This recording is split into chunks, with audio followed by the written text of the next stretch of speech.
Hello friends, आपल्या सर्वांची आवडती मालिका तू ही रे माझा मितवा या मालिकेच्या आजच्या शनिवार 4 एप्रिलच्या एपिसोडमध्ये एकानंतर एक जबरदस्त ट्विस्ट आले आहेत. फ्रेंड्स, शेवटी आपला लाडका राजेश हा अर्णव आणि ईश्वरीच्या घरी परत आलाय. अर्णवने त्याच्यासमोर हात जोडले. मी तुझे हात जोडतो, तुझ्या पाया पडतो, पण जोपर्यंत तू घरी येणार नाही तोपर्यंत माझी ताई घरी येणार नाही, त्यामुळे प्लीज घरी चल. आणि राजेशने मनाचा मोठेपणा दाखवला. खरंच तुम्ही तुमच्या बहिणीसाठी विनंती करताय. मी सुद्धा एक माणूस आहे आणि माणुसकीच्या नात्याने मी तुमच्या घरी यायला तयार आहे, असं राजेश बोलला. आणि मग राजेश अंजलीबरोबर घरी पोहोचलाय. पण घरी आल्यावर त्याने सगळ्यात मोठा दणका चक्क मामीला दिलाय. मामी ही राजेशसाठी चहा घेऊन गेली आणि राजेश चक्क तिला म्हणाला, हो मावशी द्या चहा. मामीने विचारलं, मावशी तुम्ही मला मावशी का म्हणताय? तर राजेश म्हणाला, तुम्ही या घरात घरकाम करताना मग घरकाम करणाऱ्या स्त्रीला असं मावशीच म्हणतात. मामीला त्यामुळे जबर धक्का बसलाय. राजेशने चक्क तिला घरची मोलकरीणच बनवलंय. मग हे सगळं घडलं तरी कसं, हे जाणून घेण्यासाठी हा व्हिडिओ शेवटपर्यंत नक्की पहा. फ्रेंड्स, आजच्या एपिसोडच्या सुरुवातीलाच राजेश हॉस्पिटलमधून पळून गेलेला असतो आणि रस्त्यावर फिरत असतो. आता रस्त्याच्या कडेने चालायचं कदाचित ते सुद्धा तो विसरलाय. त्यामुळे रस्त्याच्या मधोमध तो असतो आणि अनेक गाड्या त्याला कट मारून जात असतात. तर ईश्वरी आणि अर्णव हे दोघे सुद्धा राजेशला शोधायला हॉस्पिटलच्या बाहेर येतात.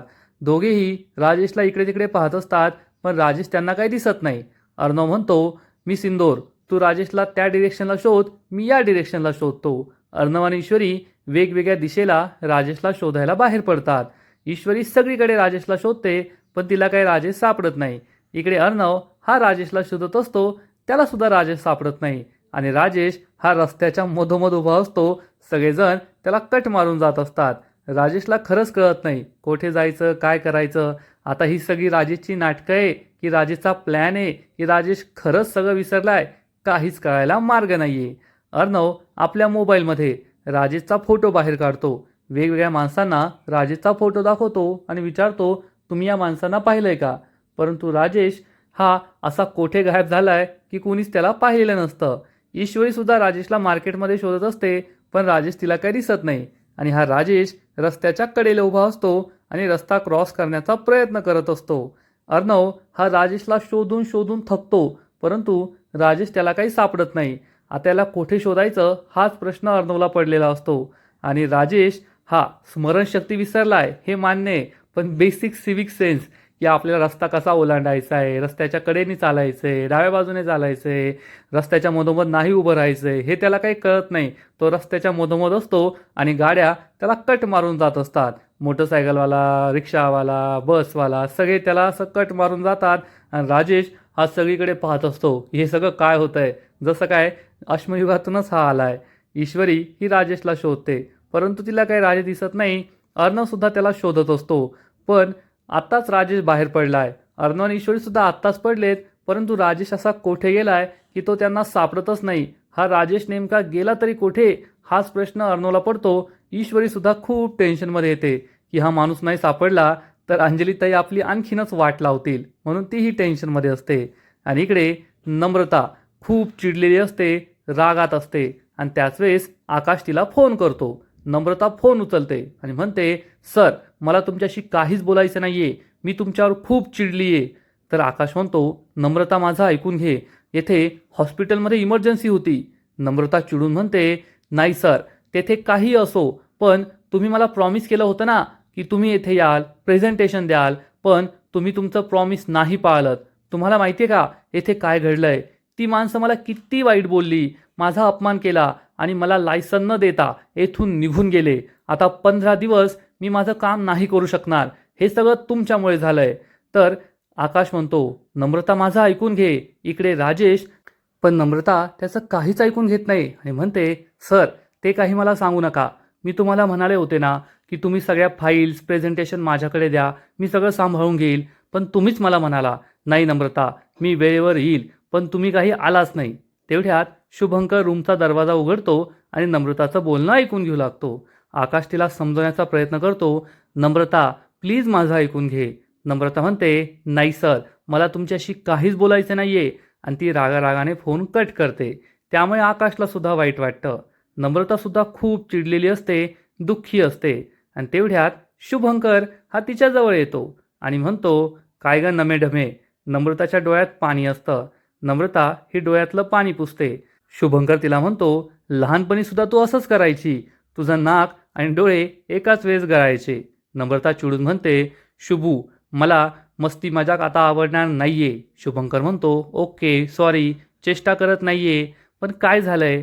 तर लगेचच नम्रता सांगते, आज माझ्या क्लाउड किचनमध्ये मी जे नवीन प्रोडक्ट लॉन्च केले आहेत त्याच्या इन्स्पेक्शनसाठी फूड डिपार्टमेंटची माणसं आली होती. मला त्यांना प्रेझेंटेशन द्यायचं होतं, परंतु आकाश सर म्हणाले की प्रेझेंटेशन मी देईल. त्यामुळे त्यांनी सगळे डॉक्युमेंट्स घेऊन गेले आणि वेळेवर आकाश सर आलेच नाहीत आणि ते माझं प्रेझेंटेशन झालंच नाही. त्यामुळे मला फूड लायसन्ससुद्धा नाही मिळालं. आता 15 दिवस मी माझे ते प्रोडक्ट नाही विकू शकत. आकाश सरांमुळे हे सगळं झालंय. शुभंकर तिला समजवण्याचा प्रयत्न करतो, आकाश काही महत्त्वाच्या कामात अडकला असेल म्हणून नाही येऊ शकला. तर नम्रता म्हणते, ठीक आहे ना, पण मी त्यांना सांगितलं होतं हे काम मी करू शकते. तुम्ही माझ्याकडे सगळे डॉक्युमेंट द्या, सगळ्या फाईल्स द्या. पण ते फाईल बरोबर घेऊन गेले, वेळेवर घेऊनही आले नाही आणि माझं किती मोठं काम खोळंबलंय. तेव्हा शुभंकर म्हणतो, पण नम्रता यात फक्त तुझीच चूक आहे. नम्रता चिडून म्हणते, आता तू सुद्धा माझी चूक दाखवून दे. तर शुभंकर म्हणतो, हो खरंच तुझी चूक आहे, कारण हा बिझनेस कोणाचा आहे? नम्रता म्हणते, माझा. शुभंकर म्हणतो, जर बिझनेस तुझा आहे तर ही जबाबदारी सुद्धा तुझीच आहे. त्यामुळे तू आकाशवर डिपेंड राहणं ही तुझी सगळ्यात मोठी चूक होती. आणि आपला बिझनेस सांभाळायचा असेल तर दुसऱ्या कोणावरही डिपेंड राहायचं नाही. वेळेवर कोणतंही काम करावं लागलं तरी त्याची तयारी ठेवायची. जरी आकाश पोहोचू शकला नाही तरी सुद्धा तू ही तयारी करून ठेवायला पाहिजे होती. तू प्रेझेंटेशन दिलं असतं, सगळं डॉक्युमेंटेशन केलं असतं, तर तुला एवढं रागराग आणि चिडचिड करायची गरजच पडली नसती. तेव्हा नम्रताला सुद्धा हे पटतं. शुभंकर विचारतो, अजून किती दिवस आहेत? किती दिवसात तुला पुन्हा एकदा सबमिशन करायचं आहे? तर नम्रता म्हणते, 15 दिवसानंतर. शुभंकर म्हणतो, 15 दिवस ना, येथे एका दिवसात इकडचं जग तिकडे होतं. 15 दिवस तर खूप आहे. या 15 दिवसांमध्ये तू सगळे डॉक्युमेंट गोळा कर, प्रेझेंटेशन तयार कर आणि पुढचं प्रेझेंटेशन तूच दे. आकाशवर अवलंबून राहू नकोस. नम्रताला सुद्धा हे पटतं. नम्रता म्हणते, ठीक आहे. आणि शुभंकर नम्रताला समजावून सांगतो, आकाशला सुद्धा माफ कर, त्याचं कारण सुद्धा नक्कीच जेन्युइन असेल, खरं असेल. नम्रता म्हणते, ठीक आहे. शुभंकर जाऊ लागतो तर नम्रता त्याला हाक मारते, शुब्बू. शुभंकर मागे वळून पाहतो आणि म्हणतो, दोस्ती में नो सॉरी नो थँक्यू. तर नम्रता म्हणते, चल निघ इथून. शुभंकर तोंड वाकडं करतो आणि तेथून निघून जातो. नम्रता हसू लागते. तिला आत्ता कुठे बरं वाटलेलं असतं. आणि इकडे आपला राजेश रस्त्याच्या मधोमध उभा असतो आणि त्याच वेळेस एक भल्ली मोठी ट्रक त्याच्या समोर येते. आता ना राजेशला या ट्रकच्या बाजूला जायला वेळ मिळतो की आपण या बाजूला सरकू, त्या बाजूला सरकू, समोरून ट्रक येते. ना या ट्रकवाल्याकडे ब्रेक नावाची गोष्ट आहे. ट्रकवाला फक्त हॉर्न वाजवतो. आता समोर एखादी व्यक्ती आहे तर ट्रकवाला ब्रेक मारू शकतो, त्याला वाचवण्याचा प्रयत्न करू शकतो, पण ट्रकवाला फक्त हॉर्न वाजवतो. आणि राजेश हा मंदसारखा या ट्रक समोरच उभा राहतो, वाट पाहतो की ही ट्रक मला आता ठोकणार आणि मी जाणार. आणि ट्रक त्याच्या खूप जवळजवळ येते. ट्रक जोरजोरात हॉर्न वाजत असते, अरे बाजूला सरक, बाजूला सरक. पण राजेश हा जागेवरच उभा राहतो, जसे काय याचे पाय फेविकॉलनेच रस्त्याला चिकटलेले आहेत. हा काही जागचा हलत नाही. आणि एका क्षणात आता हा ट्रकवाला राजेशला उडवणार. त्याच वेळेस अर्णव राजेशचा हात पकडतो आणि राजेशला या ट्रक समोरून बाजूला ओढतो, राजेशचा जीव वाचवतो. राजेश आणि अर्णव हे दोघेही एकमेकांकडे पाहू लागतात. राजेश घाबरलेला असतो, कारण आता या ट्रकने जर त्याला उडवलं असतं तर तो देवाघरीच गेला असता.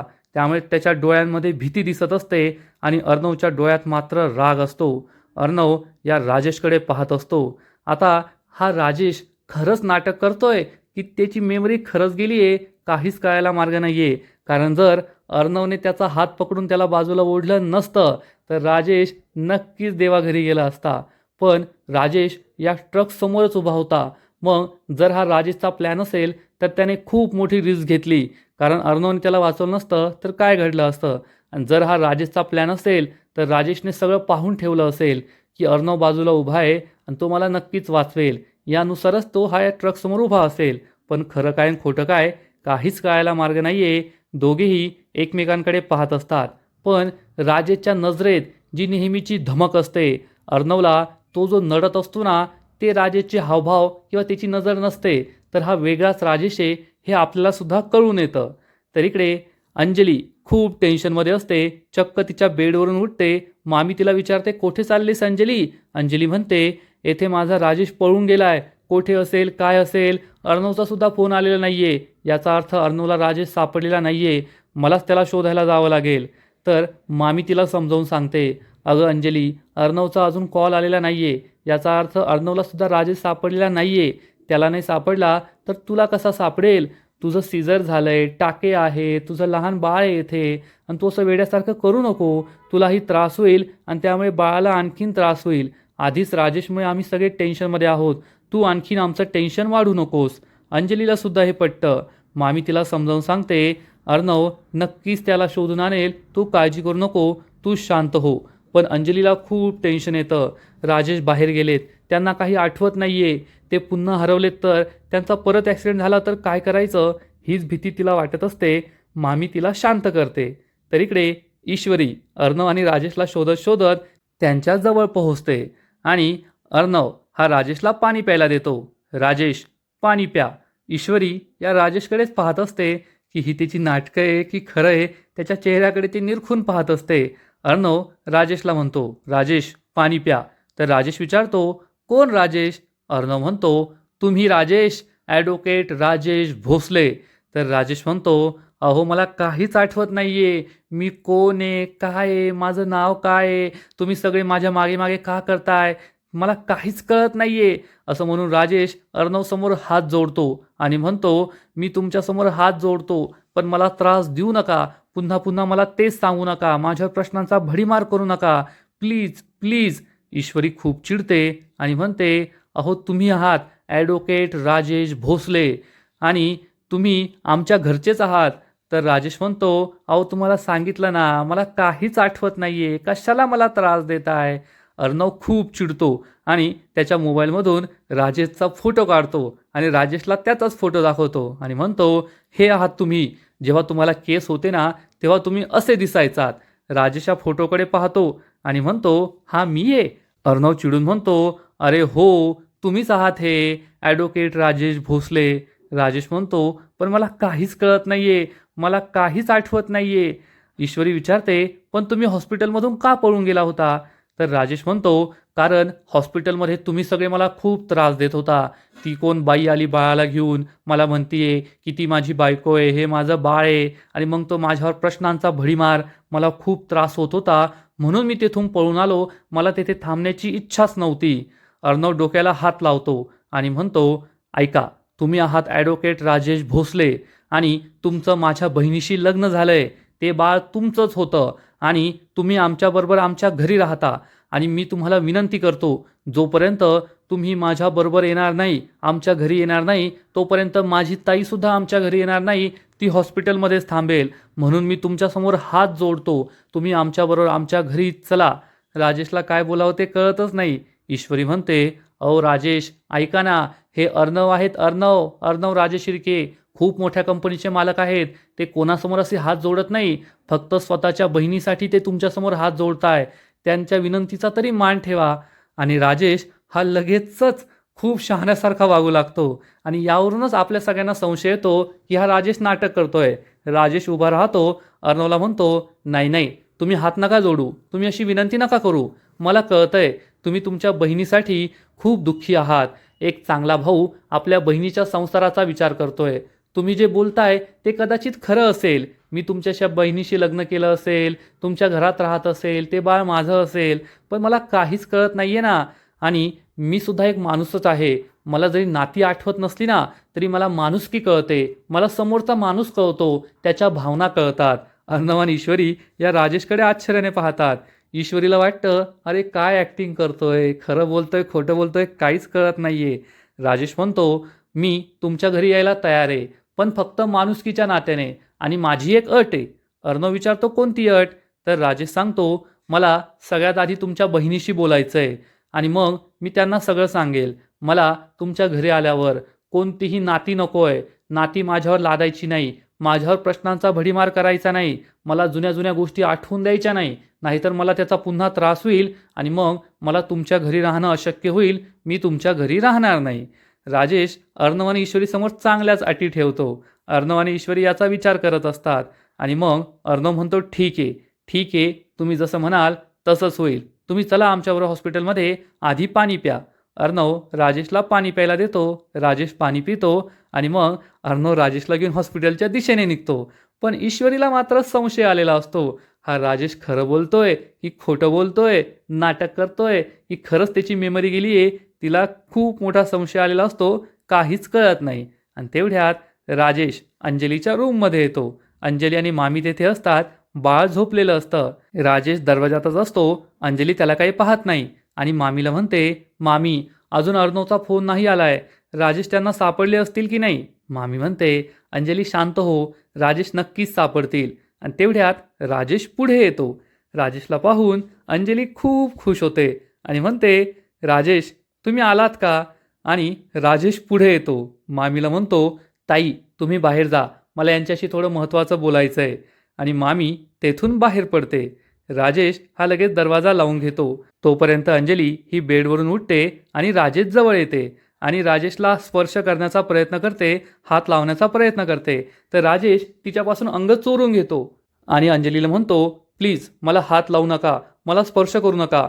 अंजलीला मोठा धक्काच बसतो. राजेश तिला समजावून सांगतो, मला काहीच आठवत नाहीये. तुम्ही सांगितलं की तुम्ही माझी बायको आहात, माझं आणि तुमचं लग्न झालंय, हे बाळ आपलं आहे. तर अंजली म्हणते, हो राजेश, आपल्या दोघांचं लग्न झालंय, हे बाळ आपलं आहे.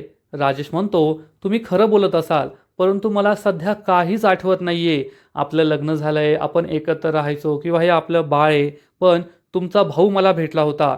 तुमच्या भावाने मला विनंती केली, माझ्या बहिणीची आत्ताच डिलिव्हरी झाली आहे आणि जोपर्यंत मी घरी येणार नाही तोपर्यंत तुम्हीही घरी जाणार नाही. त्यामुळे मला खूप त्यांची दया आली आणि मी तुमच्याबरोबर घरी यायला तयार आहे. पण माझ्या काही अटी आहेत. मी तुमच्याबरोबर घरी येईल, तुमच्याबरोबर राहील, पण आपल्यामध्ये नवरा बायकोचं कोणतंही नातं नसेल. आपण दोघे एकमेकांपासून अंतर ठेवायचं आणि तुम्ही माझ्यावर कोणताही दबाव टाकवायचा नाही. मला जुन्या गोष्टी आठवून द्यायचा प्रयत्न करायचा नाही, नाहीतर मला खूप त्रास होईल. जर तुम्हाला या सगळ्या अटी मान्य असतील तरच मी तुमच्याबरोबर घरी यायला तयार आहे. प्लीज माझ्या एवढ्या अटी मान्य करा. असं म्हणून राजेश अंजलीसमोर हात जोडतो आणि अंजली राजेशला म्हणते, ठीक आहे राजेश, मी या सगळ्यासाठी तयार आहे. तुम्ही जसं म्हणाल मी तसंच करेल. कारण तुम्ही माझ्यावर खूप उपकार केले आहेत. माझ्या पायात प्रॉब्लेम असताना सुद्धा तुम्ही माझ्याशी लग्न केलं, माझा स्वीकार केला. मागील इतक्या वर्षांपासून माझ्याबरोबर सुखाचा संसार करताय, माझी एवढी काळजी घेताय आणि मी तुमच्यासाठी एवढं नाही करणार. मी नक्कीच हे सगळं करायला तयार आहे. राजेश अंजलीसमोर हात जोडतो आणि म्हणतो, खूप खूप थँक्यू. अंजलीला वाईट वाटलेलं असतं आणि राजेश हा मागे पाहत पाहत रूम बाहेर निघून जातो. अंजली खूप दुःखी होते, बेडवर बसते आणि तिला राजेश बरोबर घालवलेले सगळे क्षण आठवतात. राजेशने आपल्या गळ्यात नेकलेस घातला होता. त्यानंतर राजेशने माझ्यासाठी स्वतःच्या हाताने खीर बनवली होती, मला खाऊ घातली होती. राजेश हा किती देव माणूस होता हे सगळं तिला आठवतं. अंजली आपल्या बाळाकडे पाहते आणि आज आपल्या बाळाच्या डोक्यावरचं छत्र हरवलंय म्हणून खूप दुःखी होते आणि ढसाढसा रडू लागते. तर इकडे शुभंकर निवांत बसलेला असतो. त्याला काही नोकरी नाहीये, कामधाम नाहीये आणि सुप्रिया त्याच्यासाठी एकदम गोड असा चहा घेऊन येते आणि त्याला देते. तेवढ्यात नम्रता सुद्धा तेथे येते. सुप्रिया विचारते, तुला चहा हवाय का? नम्रता म्हणते, नको, मला चहा नकोय.